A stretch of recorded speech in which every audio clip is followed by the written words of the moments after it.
I hear you. So City lost at home to Spurs. If you remember, man, like if you during when we were doing our preview of the weekend, I mentioned it to you that the in EPL every team has somebody that they always try they struggle against. Last 5 meetings before that game, Spurs had beaten City twice and City won twice as well. One of those wins was 4-0 at the Etihad by Spurs against City. So I always knew it was going to be a struggle for City, but I didn't see that 2-0 coming in any way. Somehow, begin first 5, 10 minutes of that game, City looked like they are going to be something a force to reckon with going forward. With riders and co trying to do one or two things. But once Spurs settled into that game, it became very, very difficult. City didn't even show any sign of having an idea of how to break Spurs down, and eventually we got the result that we got. So yeah, Ugu, let me start with you on this one. What is really wrong with City? Last season we said injury, we said this, we said that, but it looks like it's exactly they are still where they were at the end of last season. There's nothing wrong with them. It's a rebuild, clearly. They bought a host of players.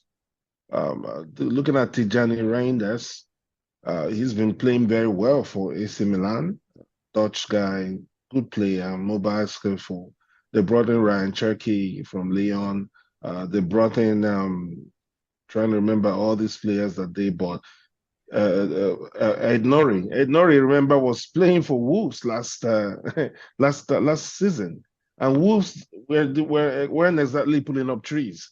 He was a mobile left back, skillful, but he wasn't the best met. He wasn't even in the top, let's say 6 or 7 left backs Left in back. the EPL. So, when you gather a bunch of players, the main selling point there is Pep Guardiola and what he has done as a manager and what we know he can do.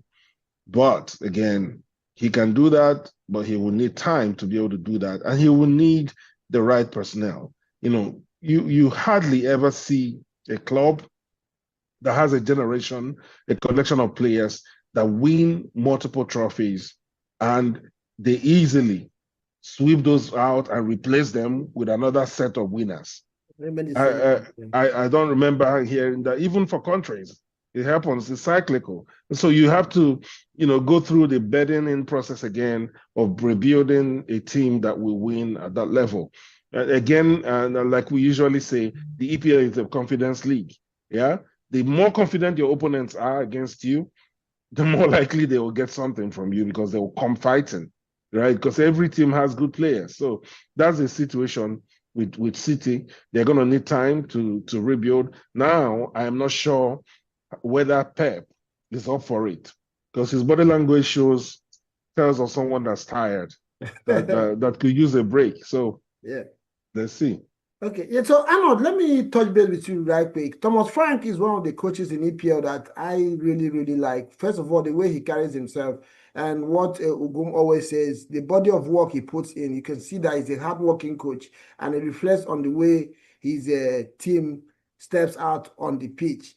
Last season, 2 seasons ago, we saw Postecoglou coming to Tottenham Hotspur, and they were flying. By October, people were saying they are going to be in title contention, and eventually they fizzled out. How do you think Thomas Frank can sustain this good start for him with life at the Tottenham Stadium? Oh, one, he needs players. He's. I know that the squad that they have now is good, but the depth they have attacking wise is not really inspiring. They have Richarlison, Solanke. Right now, James Madison's out injured. On the left hand side, they have Odebear and Tell and even Bernard Johnson, but it's not really inspiring. Obviously, they still have Kulusevski to come back to the right hand side, and then maybe they'll put Kudus to the left. But Odebear and Tell are not. I don't think. I don't really rate them as wingers for them. They need signings, and they just need to beat the smaller teams and put in good performances against the big teams because I think they have the quality and defense and the midfield to help them carry through. The one thing that's different from Ange to Thomas Frank is Thomas Frank isn't always going to play the exact same way. Yes, will have them attacking and defending in specific ways, but depending on the game state, he would tactically change something.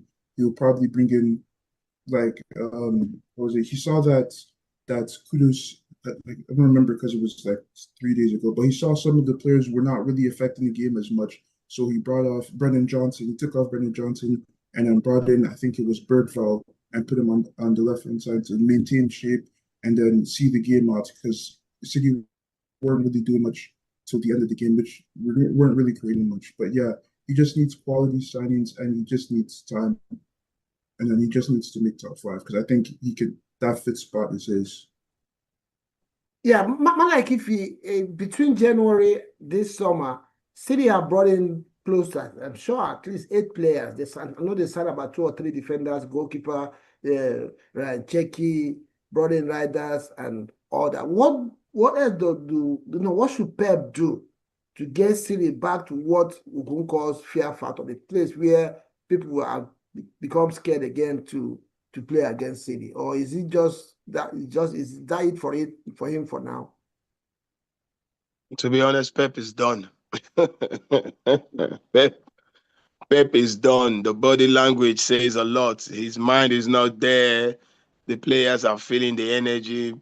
Pep's time is done. His era. I think the family issues he had or off field issues he has or he was having has actually affected his. I don't think his mind is there. Let's even just call a spade a spade. I think he's just there trying to recuperate old glory. But if you watch that game, I was shocked. I was shocked first that they lost like that at home. They didn't offer nothing after the first 15 minutes. They didn't, as usual. Haaland goes missing when no one gives him the ball. The midfield, I didn't even see Bernardo Silva, the Reinders dude. Everyone is rating. I didn't see him. They were.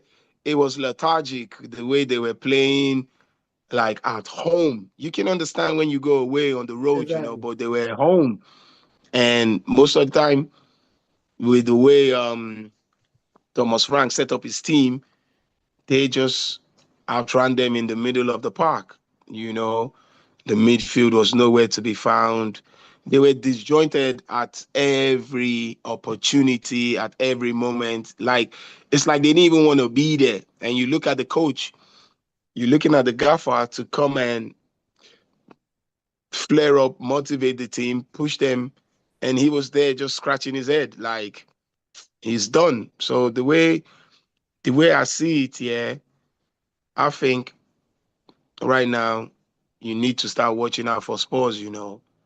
I think Spurs might be the dark horses this season. So I'm thinking Liverpool, Arsenal, Spurs, and maybe Chelsea.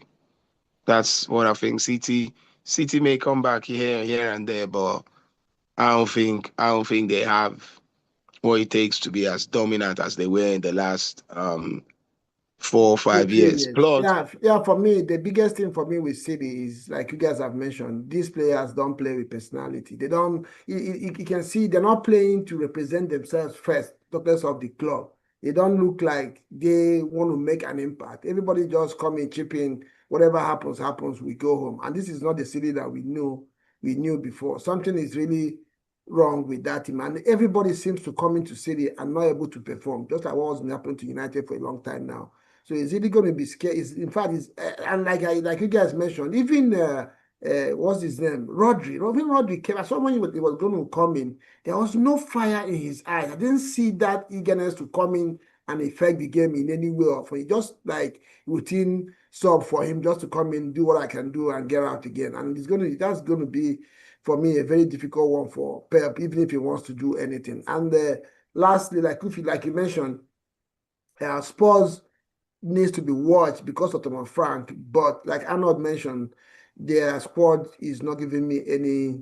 If I'm a Spurs fan right now, looking at that team, yeah, I'm not going to have any inspiration because there's only much the coach can do. The quality of your bench or the quality of your depth of your squad really helps you to advance, because this EPL players are going to get injured. They're already getting injured in 2 games into the season. A lot of players are getting injured already. So you need to have that quality in your depth to be able to, that you can call upon when these incidents happen. So obviously, yes, on 11 to 11, Spurs have the quality with their coach to go toe-to-toe with anybody. But after that, you're not really sure what you're going to get.